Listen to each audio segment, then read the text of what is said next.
जिंदगी में उतार चढ़ाव तो आते रहते हैं। कभी ना कभी हम सबको मदद की जरूरत पड़ती है, लेकिन हम कैसे मांगते हैं, इसमें ही सारा खेल है।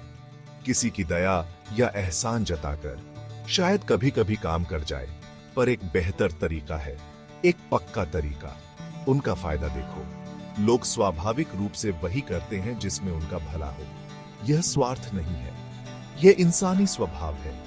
जब आप सामने वाले को दिखाते हैं कि आपकी मदद करके उनको क्या फायदा होगा, तो आप एक ऐसी स्थिति बनाते हैं जहां दोनों की जीत होती है। यह कोई चालाकी नहीं है, यह इंसानी स्वभाव को समझने की बात है। यह अपनी बात ऐसे रखने की बात है कि सामने वाले की जरूरतों और इच्छाओं से मेल खाए। जरा सोचो, क्या आपने कभी किसी की दया खाकर या एहसान के चलते मदद करने के लिए मजबूर महसूस किया है? शायद अच्छा नहीं लगा होगा। किसी को दोषी ठहराना या पुराने एहसान जताना सामने वाले पर दबाव डालता है। इससे उन्हें मजबूरी महसूस होती है, प्रेरणा नहीं। यह तरीका अक्सर नाराजगी पैदा करता है, न कि मदद करने की सच्ची इच्छा। कृतज्ञता जरूरी है, लेकिन यह आपकी मांग का आधार नहीं होनी चाहिए। लोग मजबूरन नहीं, बल्कि अपनी मर्जी से मदद करना चाहते हैं। अपनी जरूरत पर ध्यान केंद्रित करने के बजाय उनके संभावित लाभ पर प्रकाश डालें। अपनी गुजारिश को एक बोझ की तरह नहीं, बल्कि एक अवसर के रूप में प्रस्तुत करें। मान लीजिए आपको किसी प्रोजेक्ट में मदद चाहिए। यह कहने के बजाय कि मैं बहुत फंस गया हूं, क्या आप कृपया इसे पूरा करने में मेरी मदद कर सकते हैं? यह कहकर देखिए, मैं इस प्रोजेक्ट पर काम कर रहा हूं जिसमें आपकी विशेषज्ञता से बहुत फायदा हो सकता है। आपका योगदान अमूल्य होगा और इससे हम दोनों को बहुत पहचान मिल सकती है। फर्क दिखा? एक और उदाहरण, कल्पना कीजिए कि आपको काम पर अपनी शिफ्ट के लिए किसी दोस्त को बुलाना है। प्लीज यार, मेरा एक एहसान है तुम पर, कहने के बजाय ये कहिए, अरे मुझे पता है कि तुम और घंटे काम करना चाहते थे, क्या तुम मेरी शिफ्ट कवर करने में इच्छुक होंगे? कुछ अतिरिक्त पैसे कमाने का अच्छा मौका हो सकता है।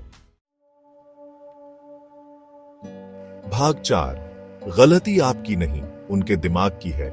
मदद करने का मनोविज्ञान। हमारा दिमाग इनाम पाने के लिए बना है। जब हम कुछ मददगार करते हैं तो हमारा दिमाग डोपामाइन जैसे अच्छे रसायन छोड़ता है। यह एक प्राकृतिक खुशी है। अपनी मदद करने के फायदे बताकर आप वास्तव में इसी इनाम प्रणाली को ट्रिगर कर रहे हैं। आप उन्हें दिखा रहे हैं कि आपकी मदद करना सिर्फ सही काम नहीं है, इससे अच्छा भी लगता है।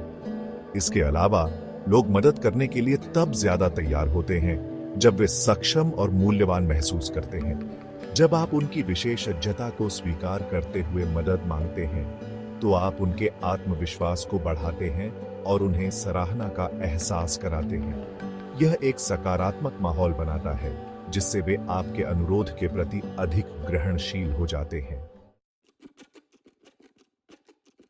भाग 5, मास्टर द आस्क। अपनी बात ऐसे रखें कि असर हो।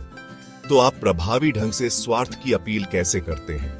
सबसे पहले अपने श्रोताओं को जानें, उनकी प्रेरणाओं को समझें और वे किस चीज को महत्व देते हैं। दूसरा, लाभों पर प्रकाश डालें। स्पष्ट रूप से बताएं कि आपकी मदद करने से उन्हें कैसे फायदा होगा। तीसरा, समस्याओं पर नहीं, समाधानों पर ध्यान दें। अपने अनुरोध को सहयोग और विकास के अवसर के रूप में प्रस्तुत करें। और चौथा, वास्तविक और सराहनीय बने। विश्वास और संबंध बनाने में ईमानदारी बहुत मायने रखती है। याद रखें, यह चालाकी करने के बारे में नहीं है, यह आपकी जरूरतों को कैसे बताते हैं, इसमें स्मार्ट और सम्मानजनक होने के बारे में है। भाग 6, विन विन। खुद के फायदे की बात करना सबके लिए फायदेमंद कैसे है? इस दृष्टिकोण में महारत हासिल करना आपके जीवन के सभी पहलुओं को बदल सकता है। आपके निजी जीवन में यह आपके रिश्तों को मजबूत करता है। लोग उन लोगों की सराहना करते हैं जो उनकी जरूरतों को समझते हैं और उनका सम्मान करते हैं।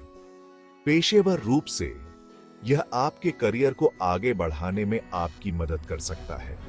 अपने अनुरोधों को इस तरह से तैयार करके जिससे इसमें शामिल सभी को फायदा हो, आप एक मांग वाले सहयोगी और समस्या समाधानकर्ता बन जाते हैं। अंततः स्वार्थ की अपील करना ऐसी परिस्थितियां बनाने के बारे में है जहां हर कोई जीतता है।